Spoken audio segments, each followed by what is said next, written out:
between you and the woman, and between your seed and her seed. It shall bruise your head, and you shall bruise his heel.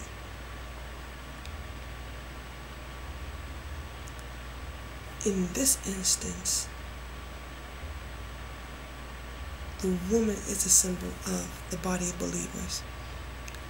And why do I say that? Because, well, first of all, women don't carry seed.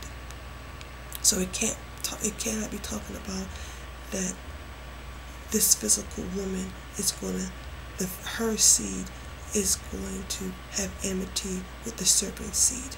Okay? This is again looking beyond the letter of what has been written down. The body of believer is Israel, being represented by this woman, Hawa, and that seed is actually Yahusha.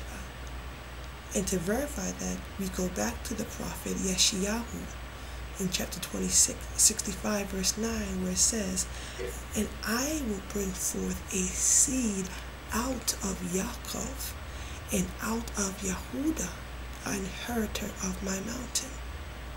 Okay, now let's fast forward it to Revelations chapter 12. I'm going to read verse 1, and we're just gleaning from the scriptures that the woman is a symbol of the body of believers. Revelations 12, verse 1 says, "And there appeared a great wonder in heaven, a woman clothed with the sun and the moon under her feet, and upon her head a crown of 12 stars. This woman was clothed in the sun,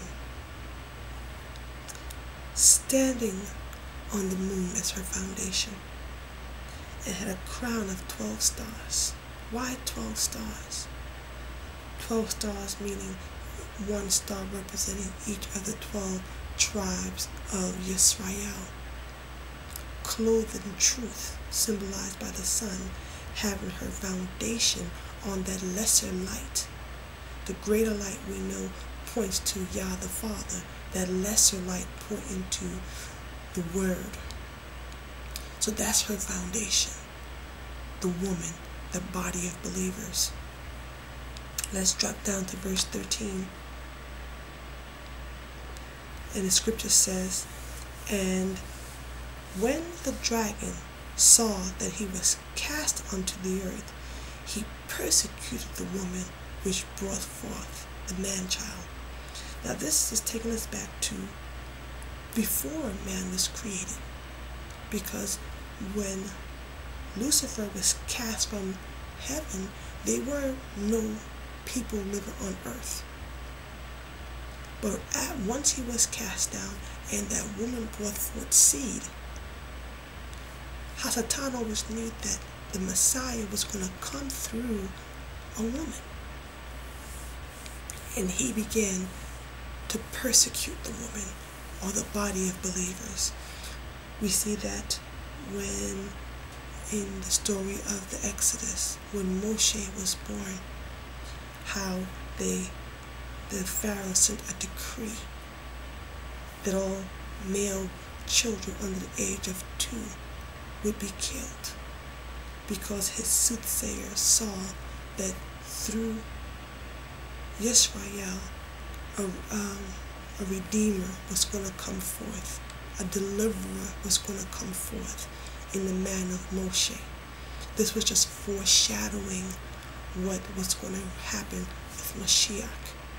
So he persecuted the woman. He persecuted Yisrael by killing all these baby boys, seeking to destroy the seed. And there's no coincidence. There is no coincidences with Yah Avenu that the exact same thing happened when Yahusha was about to be born, where the angel had to tell Joseph to take his wife into Mitzrayim so he could be hidden and the child would not be harmed by the decree of Herod. Again, Every child under the age of 2 were being persecuted and killed. In Israel, this woman, because the adversary who was cast to the earth was seeking to destroy the seed, Yahusha. Okay. Now we're going to stay in Revelations 12. We're just going to read the last verse, verse 17. And the scripture says the dragon was wroth with the woman and went to make war with the remnant of her seed, which keep the commandments of Yah Avenu and had the testimony of Yahusha HaMashiach. Now, this dragon, the enemy, was wroth with Yisrael, this woman, and went to make war with the remnant of her seed. Now, if Yahusha is the seed, he said that because the world hated me, the world will hate you. He said, the servant is not higher than the master. He said, now you are the lights of the world. All of this is just building up that now we are and we have become the remnant of the seed of Yahusha if we keep the commandments of Yah Avenu and have the testimony of Yahusha HaMashiach.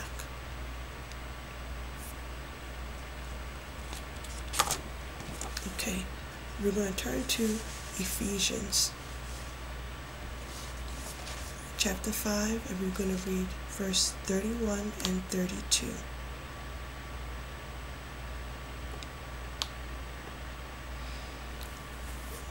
And the scripture says, for this cause shall a man leave his Abba and Ima, and shall be joined unto his Isha, and they two shall become echad, one flesh. This is a great mystery, but I speak concerning Mashiach and the body of believers. This is the letter that Paul wrote to the gathering at Ephesus. So he's saying, a man leaves his mother and father, cleaves to his wife, become one. But he's saying, this is a mystery, a great mystery. Why is it a mystery? Because he's not talking about a physical man leaving his physical wife, mother and father, and marrying a physical woman and becoming one. There's no mystery in that. That's the way of human beings, even to this day. But the mystery is that he's talking about Mashiach and the believers. See, the believers is that woman, is that bride, is that wife of Mashiach. So then the question is, who is the mother and who is the father?